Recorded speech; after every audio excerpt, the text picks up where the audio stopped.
Hello and welcome to On the Ball on ESPNcricinfo, and I've got Dale Steyn once more with me. Today, you've got to really get your memory in gear, Dale, because I'm going to take you right back to when you were a kid and when the first thought of playing cricket came into your mind. So get your memory in order. Okay, I'm ready. Okay, wonderful. So, the obvious question is cricket. How did it happen? And as a kid, do you remember your first memory when you felt, wow, I like this sport? I might actually play this one. Yeah, like if I think back now, I can actually kind of remember the day I actually saw cricket happen for the first time. I remember, I don't know whether my parents were running late or something like that, but instead of dropping me off at school at the front, where I would normally enter the school, we kind of went around the back. I don't know whether my sister was going to ballet or something like that. Anyway, when I came in through the back gate, there were some kids busy playing cricket over like in that particular area of the school. And that's an area that I didn't often go to because I was still quite young. And that is my first real memory. Like whilst I sit here, I can literally remember walking in and seeing a dustbin turned upside down and everyone kind of going and somebody bowling and someone batting. And I think from that moment on, we may have moved into the December holidays. And over the December holidays, it was like, okay, cool. This is what I want to do. I want to get to bat and I want to get a ball and I want to start to learn how to play cricket. But that is like my first memory of ever seeing. I'd never seen it on TV. I'd never, we didn't really watch a lot of sport. There wasn't a lot of sport on TV. There was your odd Sports Illustrated magazine that we didn't buy, So that was my first ever encounter with cricket. And I can actually, whilst I sit here, I remember it like it was yesterday. Yeah. Okay, brilliant. See, South Africa is a nation, and when I went there in '93, I was amazed by how much they loved sport. Every person out there was connected to sport. India, in a way, is a one sport country.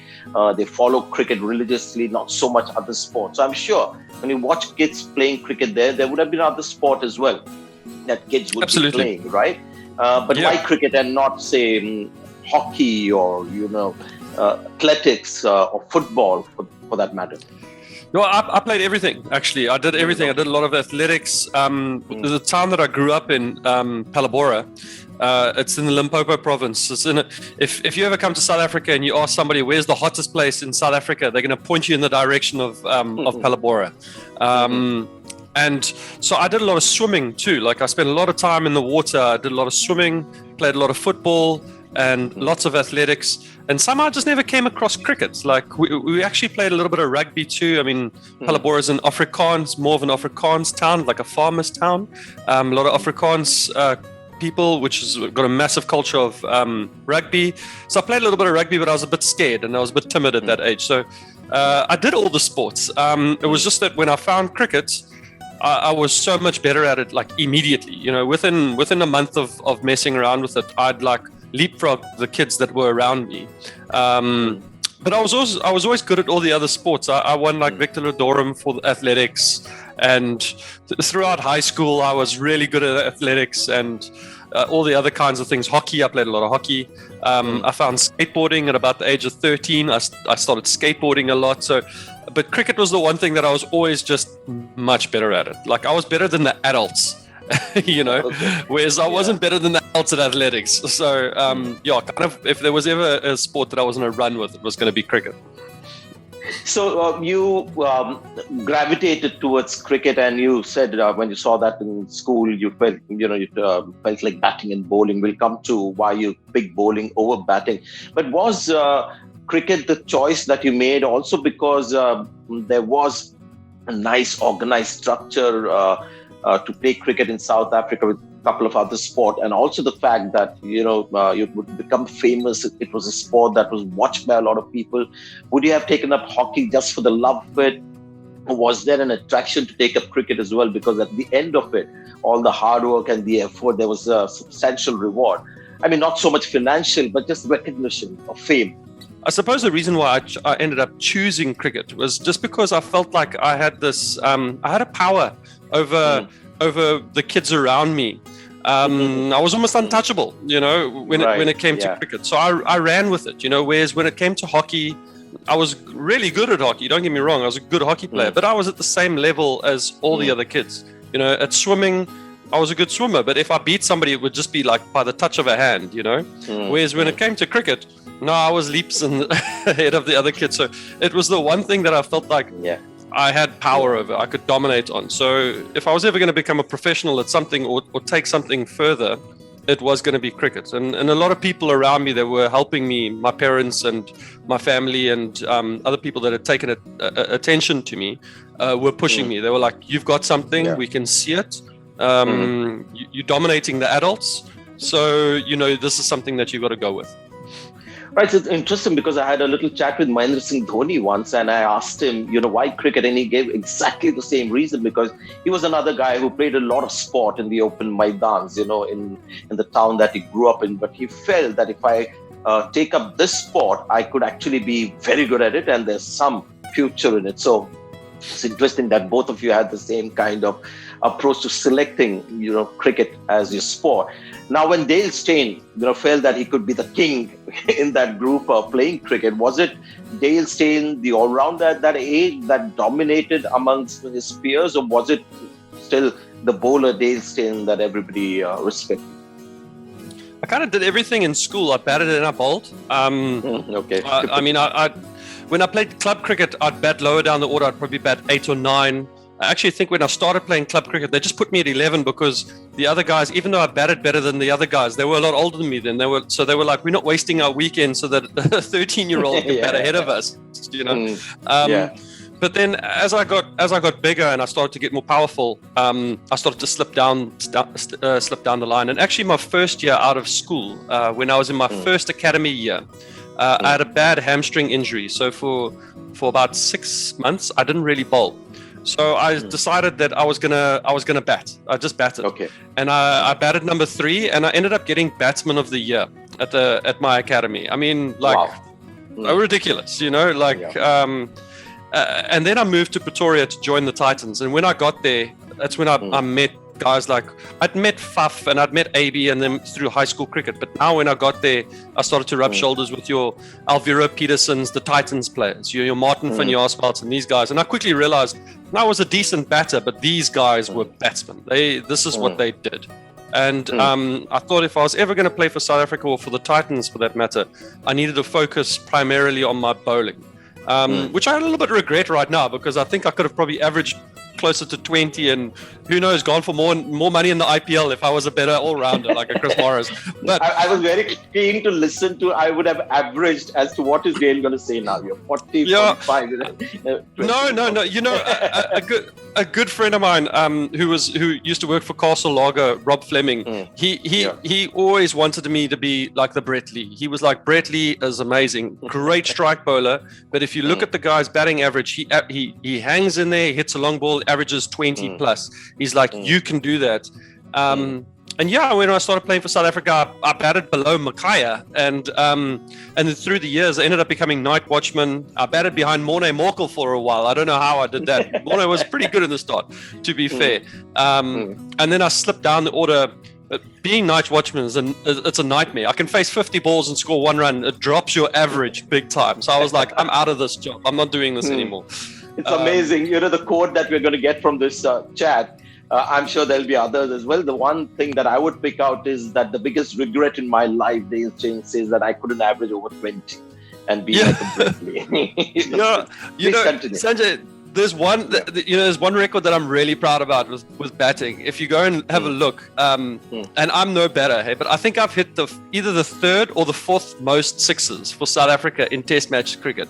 So I'm running with that one. Like how IPL owners or bosses didn't notice that earlier, I have no idea. But I mean, it shows that there's a skill, good timing, good hand and eye coordination. But at the end of the day, I wouldn't change anything. Bowling was the thing that I was blessed to do, and it's the one thing that I love doing more than anything. So happy. Yeah. You mentioned that you decided to take up fast bowling because you knew you could be better than some of the good players there, and you mentioned a hamstring injury as well, which may have come at the age of 15 or something. Very curious to know your physique at the time, because that's something that is very obvious to say. I don't think too many people would be surprised that you were an athlete. athlete. You took part in athletics because you are very athletic. And that's the first thing I remember. I watched you in Sri Lanka when you came there in 2004 and got your first 5-wicket haul at the Pisara Stadium. So I remember watching you then, and that was the first thing that struck me as well, the way you ran and you looked an athlete. But at that age, were you this wiry kid? Were you short of strength? Was there something that you needed to work on? Yeah, I was just a skinny kid, and I wasn't really tall. Okay. Excuse me. I kind of weighed the same from about the age of 17 all the way until about 24, 25. I was like 72 kilograms. Like, that was it. Like, I just weighed that. And then at about 24... And you would be about 6'1" or more? Yeah, I'm in centimeters, I'm 1.8 meters tall. So I think I'm like 2 centimeters taller than AB. Like, we're the same height, like AB, Fuff, and myself. It always amazes me because... Yeah, because, we're the same height.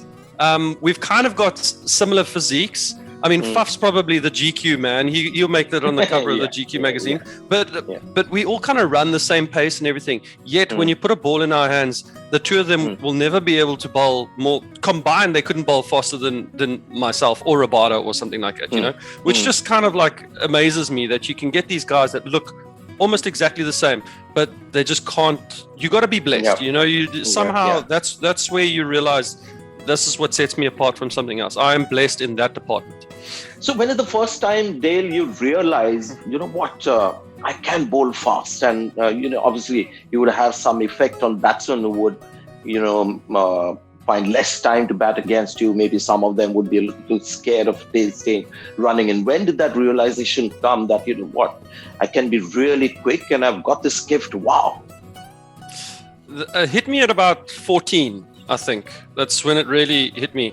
And don't get me wrong, I wasn't bowling 145, 150 kilometers at 14. I was probably just topping 130, but at 14, it's good wheels. Because you'd be bowling to 16-year-olds and 17-year-olds. Right? At the time I was bowling to club cricketers, so guys in their 30s, 20s. Sometimes even in their 40s, and I'd be downing these guys, like bowl a bouncer and hit them somewhere and they go down. And at 14, I think at that age, a lot of your time is you always greeting adults like, yes, sir, and you're a little bit timid and everything like that. But when I was on the cricket field, it was the other way around. There was like a respect, that you'd like, I'd kind of been given, through these older guys.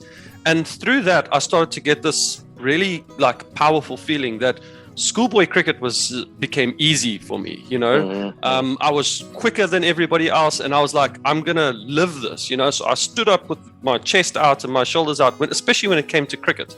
And I had that for 5 or 6 years up until about the age of 20. And don't get me wrong, I wasn't cocky or anything like that. I just gradually got quicker and quicker and quicker. But then when I got to about 20, I started to get probably the right coaching in the fast bowling department. I always had really nice, good coaches that cared about me and their skill set also finished at a certain place. And then I think when I got to the Titans and I started to meet guys like Dave Nosworthy, Chris van Noordwijk, Richard Pybus, they started to package that fast bowling into one thing, and that was called direction and control. And if you can have pace and control, those are the two things that you need as a fast bowler, and then you can dominate. So, you mentioned that you went to the Titans and some good people started taking charge of you. You mentioned Pybus as well. Now, I know coming from India in the 80s and 90s, we didn't have enough coaches who could groom fast bowlers because fast bowling wasn't an Indian thing then. We had great batting coaches. We had great coaches for spinners, medium pace. Yes, if there was somebody quick and a little, erratic, they would ask him to slow down and get proper direction. Just tell us about the kind of coaching culture that you had and maybe South Africa had at the time when guys like you came in with the potential to bowl quick. What was the coaching culture like? Did anybody at any point tell you to reduce speed to get better direction, or what was it like? What did they harp on most with an upcoming fast bowler?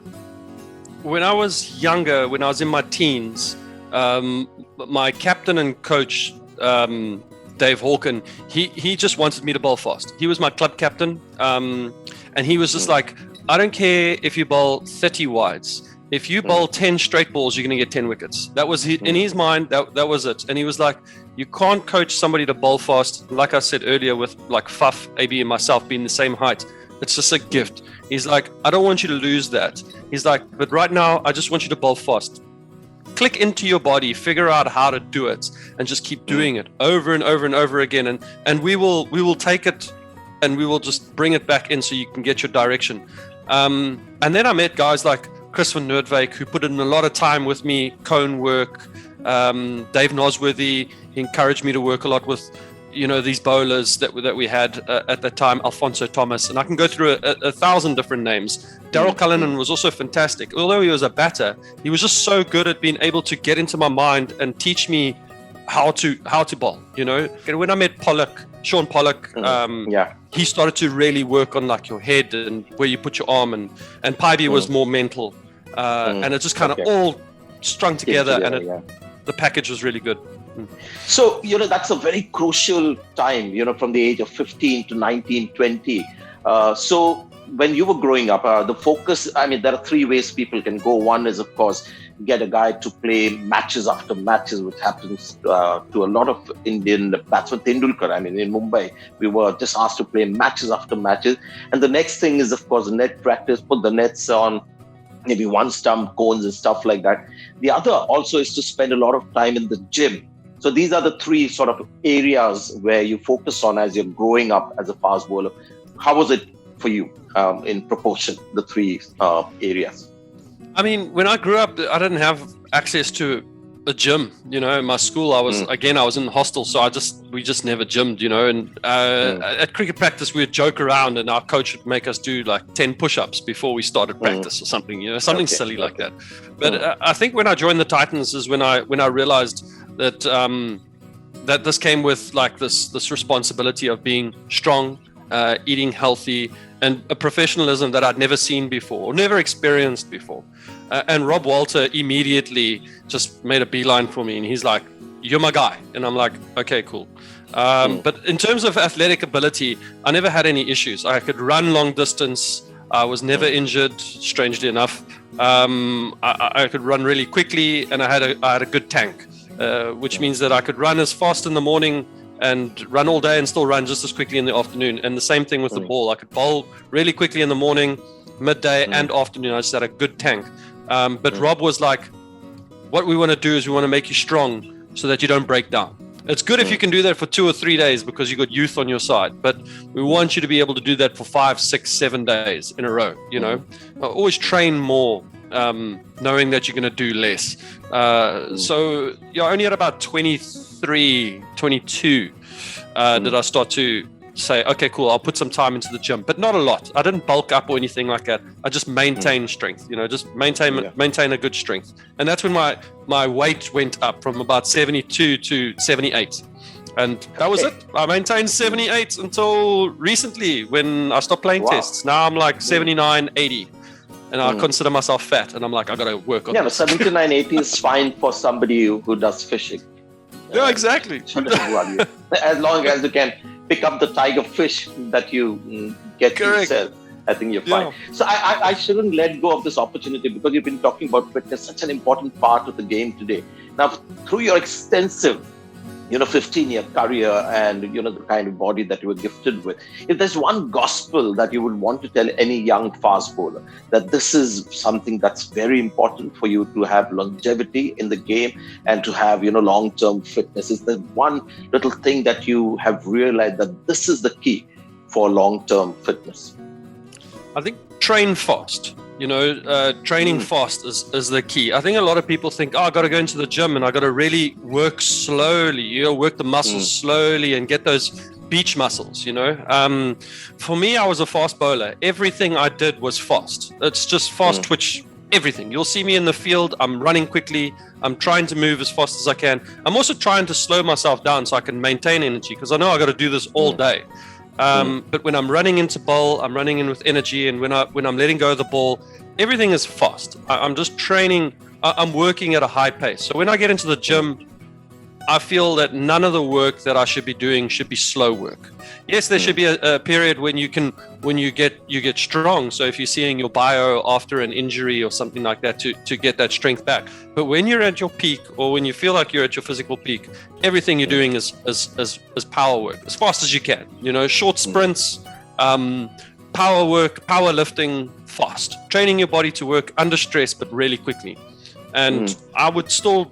I still do it now. That's the one thing that's worked for me. Yeah. Okay. See, in 1993, I had the opportunity to come to South Africa, and you must have been about 10 years old. That first trip after, the apartheid, you all were out of international cricket, and then India toured South Africa in 93. And my realization, just watching those pitches there, that they were hard and there was a bit of bounce, and a lot of bowlers there hit the deck kind of bowlers. You had somebody like Macmillan hit the deck. Most of them, they were the odd guys who would pitch the ball up. Adam Donald would pitch it up, but mostly short as well. You are a bit of an exception when you look at South African bowlers, generally speaking, because you're quick in the air, you're sort of full most of the time, got a quick arm rotation as well. Very much like the Wasim Akrams and Waqar Yunuses who grew up in Pakistan on dead pitches. They had no choice but to do that. So any idea how you sort of became this style of a bowler? I just realized I wanted. I'm not very tall. I'm 1.8 meters, which is relatively tall. But I mean, in terms of fast bowlers, you get Morne, who's just giant. But I like to hit the stumps. I like hitting the pads. I like hitting the stumps, and I like getting people caught behind. Those were my favorite modes of dismissals. Although there's nothing wrong with peppering a guy and having him, glove it like that. That's also amazing to watch. But I was the best more plan B for you, round the wicket. Yeah. Absolutely. But I just wanted wickets. I was like, I want wickets. I want wickets all the time. That wicket column must be full. That's the most important thing for me. And I felt like the best way to do that is by having those three modes of dismissal: LBW, bowled, caught behind. And I'm going to spend 80 to 90% of my time doing that. And if that doesn't work, then I'm going to go to the 10% where you go around the wicket. Then I'm going to get back into that, or stay over the wicket. Then I'm going to get back into that 80 to 90% zone where I'm going to get those dismissals. And once you figure out, like, you get this kind of like, I just figured it out. I just had this like feel in my hand. I could feel it like come out of my hand. I can close my eyes and I can just feel it perfectly. And I was like, that's me. That's where I want to live. This is my baby. I'm holding that. I'm owning that. And then just watched heaps of videos of guys like Wasim and Waqar, Glenn McGrath and Pollock, Shoaib Akhtar in 99, where he was just knocking stumps out of the ground, that World Cup. And I was like, that's me. That's what I'm going to do. I'm going to do that. And I'm going to do it all the time. Yeah. You mentioned those bowlers, Dale, you mentioned Shoaib Akhtar there, you mentioned Waqar Yunus, and you yourself, guys with excellent strike rate. You are also 47, if I remember, your career strike rate. You played a lot more matches than somebody like Shoaib Akhtar. And I think one of the similarities that you'll find with fast bowlers with great strike rate is they're generally full, they're hitting the stump, they get a lot of leg befores and clean bowls. So that served you superbly, I guess. So coming to the end of discussion, Dale, just curious about, Dale Steyn, the person, because temperament also such an important part of being a fast bowler. With batting as well, but fast bowling, whether you've got a mean streak in you, there are people that I've seen, lovely guys. Like recently we had some time with Glenn McGrath off the field, worked in the studio and realized that person, Glenn McGrath, is completely different from the guy that you see on the field bowling fast. Dale Steyn, is there much of a difference between Dale Steyn, the person, when he's outside that boundary rope, and once he steps onto the field, nature-wise, do you change as a person?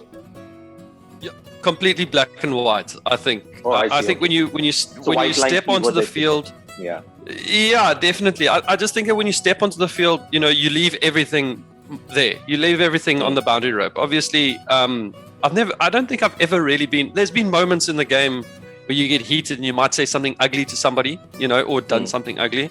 That's just human nature. That sometimes happens, But I'd say for 99% of the time, I'm able to control myself because it's not something that I would naturally do. But I loved watching Warnie, even though he was a spinner, he was this big personality, and he got the crowd going for him, and he played the game. You know, even if a batter hit him for 4 through the covers, he would still be up in arms as if he planned you to hit him for 4. You know, and I was like, and I loved watching the West Indian guys and stuff like that. And I was like, okay, cool.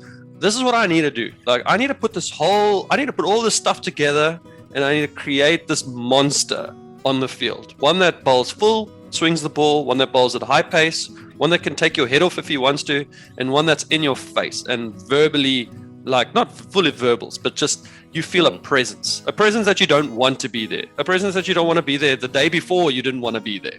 And I felt like I needed to put that all together, and that would assist me in getting more and more wickets, which is ultimately what I wanted. I just wanted wickets. How am I going to get these, you know? So yeah, I did that, but I always hoped that once I walked off the field, I remember playing for, I remember playing for Warwickshire and playing against Warnie. He was playing for Hampshire, and every batter, I was batting down the line, I was batting at like 9 or 10, and every batter walked into the dressing room. They're like, I hate Shane Warne. Yes, that guy just abuses me, blah, blah, blah, blah, blah. And I remember that I think after day 3 of every 4-day game, we would invite the opposition over to into our team room for drinks. That was like the thing. That's what happened every game. And at day 3, Warnie would walk in there and he would just be the nicest guy. He's just like greeting everyone, talking to everyone. And I quickly realized, like, this guy is an animal on the field, but off the field, he's humble, he's kind, he's checking in on everyone. He comes and says, well done, you're bowling nicely, or you batted beautifully, or whatever it was. But on the field, he was competitive and he left it all out there. And I was like, that's me. I'm doing this. And that was around 2007. And I was like, that's another thing that I'm going to add to my armory. You know, so thank you, Shane Warne, like, for that. You know, I was just like, cool. So I put that in and then become this monster on the field, you know.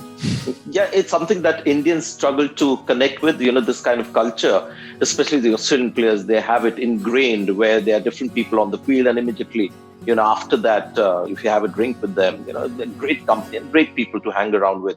But as an Indian and, you know, people of our generation as well, were very sensitive. If something was said onto the field, they carried it off the field as well, and they weren't able to separate that. So again, you know, you can see how different cultures just look at things differently, but it's something that grew up to learn with the Australians. A lot of players, that what they do on the field is almost an act of, you know, being the cricketer. And now, you know, this is me. Now, this is the person that you're talking to.